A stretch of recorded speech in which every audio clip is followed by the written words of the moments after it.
Sorry, folks, but you need to hear this. Obama today. Just bear with me. We're doing this together. There's safety in numbers.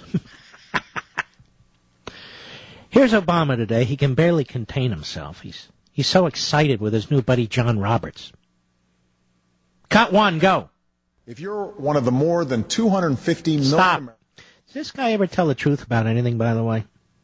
Yesterday I provided a detailed list of all his lies about Obamacare. You know what I'm going to do with this one, Mr. Producer? Let's count the lies. Start all over again. Maybe this is the way we can get through this.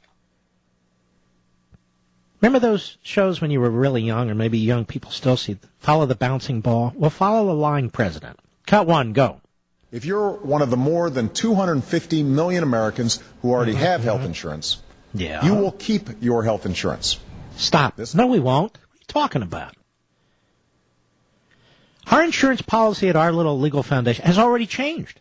We don't have any choice because we have a small group policy, and the insurance company is having to put monies aside to comply with Obamacare.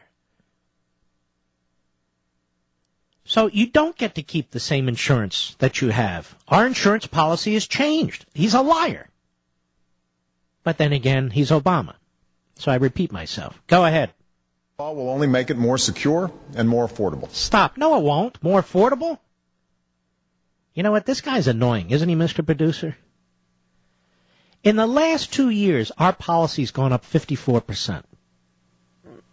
What's going to make it more affordable? If you take the cap off of insurance, if you cover people until they're 26 and kids on your plan, if anybody with a pre-existing condition can all of a sudden, look at that, sir, you have heart disease. Okay, let me get insurance real quick. Well, who do you think pays for that? You do. Obama's not being compassionate. You're paying for it. All right, let's move along, Mr. President. Go. Insurance companies can no longer impose lifetime limits on the amount of care you receive. They can no longer discriminate against children with pre-existing conditions. Oh, stop. Now it's discrimination. It's insurance. It's insurance. What would we have ever done without Obama and Obamacare? Would we even have insurance? Would anybody have any coverage? Would we have such a thing called medical care? Would there be surgery and operations and any of this stuff? Listen to this idiot. Go ahead. They can no longer drop your coverage if you get sick. They can no longer jack up your premiums without reason. Stop. They can no longer drop your coverage if you get sick. Is somebody having their coverage dropped when the actual insurance kicks in? What do they got, 15 examples? They can no longer jack up your premiums without reason? You folks in the military, isn't that exactly what Obama did to you? And on top of that, folks, as many people have said today, given the great John Roberts' decision today, the next Joseph Story, undoubtedly. Well, this is the biggest tax in human history. So I can play all the audio where Obama said he wouldn't raise taxes on the middle class, and I hope Romney does that. I'm not going to do that. But Obama just jacked up the price for everything with all the taxes that are involved in Obamacare. Go ahead, Mr. Producer. They are required to provide free preventive care like checkups and mammograms, and a provision that's already helped 54 million Americans with private insurance. You know what? I can't stand this anymore. I can't stand the bull crap anymore.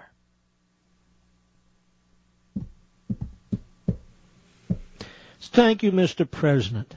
I wouldn't have a doctor but for you. I wouldn't have surgery if I needed it but for you. My kids wouldn't have coverage if it wasn't for you. And the student loans, thank you for that too. Our food stamps, thank you, Mr. President. Our heating subsidies, well, it's summer. Our air conditioning subsidies, thank you, Mr. President. And clean water.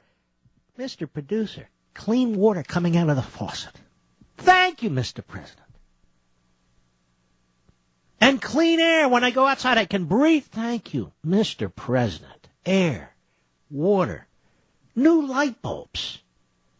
my doctor, the hospital, any surgery, any medicines. Thank you for Obamacare. Thank you for the student loan program. Thank you for the EPA. What would we have done without Obama? Well, let's see. More people would be working. More people would have homes. More people could afford health care. There'd be more progress in the society. I think our country generally would be happier. All kinds of stuff would be going on. Now, there's the good, the bad, and the ugly. Now let's listen to a little bit of the good, hopefully. Here's Romney today responding to the Obamacare decision. Cut 2, go. As you might imagine, I disagree with the Supreme Court's decision, and I agree with the dissent. What the court did not do on its last day in session, I will do on my first day if elected President of the United States. And that is, I will act to repeal Obamacare. Let's make clear that we understand what the court did and did not do. What the court did today was say that Obamacare does not violate the Constitution. What they did not do was say that Obamacare is good law or that it's good policy.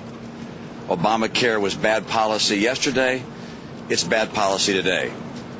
Obamacare was bad law yesterday. It's bad law today. And let's stop calling it Obamacare. Somebody called it, I forget who, Obama tax. And that's what it is. Obama tax. More Romney. Cut 3. Go. Obamacare raises taxes on the American people by approximately $500 billion. Obamacare cuts Medicare by approximately $500 billion. And even with those cuts and tax increases, Obamacare adds trillions to our deficits and to our national debt and pushes those obligations on to coming generations. Obamacare also means that for up to 20 million Americans, they will lose the insurance they currently have, the insurance that they like and they want to keep. Obamacare is a job killer. Businesses across the country have been asked what the impact is of Obamacare. 3/4 of those surveyed by the Chamber of Commerce said Obamacare makes it less likely for them to hire people. And perhaps most troubling of all, Obamacare puts the federal government between you and your doctor. No, but they're giving me freebies. See, yeah. I get condoms. I get all kinds of stuff. Checkups. I would never get a checkup but for Obamacare. Oh, it's true. And my kids, if it wasn't for Obamacare, I'd certainly make sure they never had health care either. Really. Those damn insurance companies, they're always turning us down. Can I ask you a question? I know we have the anecdotal cases of insurance companies turning people down for coverage or certain drugs and that sort of thing. But the truth is, since 85% of us, and that's shrinking fast, have non-government insurance, they do a pretty damn good job. I mean, in the aggregate. Obviously, there are cases and this, that, and the other. They do a better job than, say, the IRS does what it's supposed to do, or the EPA does what it's supposed to do, or the rest of it and so forth. So, I mean, here we are. We're war on insurance companies with Obama now. War on oil companies. War on coal companies. War on this. War on that. And what's the answer? Government, government, government. Government sucks. What do we get from the government? The government isn't giving us health care, unless you're with the VA or and so forth. But the vast majority of Americans don't get health care from the government. We have to get it from somebody else. I mean, what is it that the government does well? Seriously, do they secure the border? No, by design they don't. They're destroying the value of our currency by design. They're destroying us fiscally with the debt by design. They interfere with farmers. They interfere with coal miners. They interfere with fishermen. They interfere with... I mean, it just goes on and on and on. And here we are. Yes, please, run our health care system. And you know what's interesting? How many times do we have to tell them no? No. Get your hands off our healthcare system.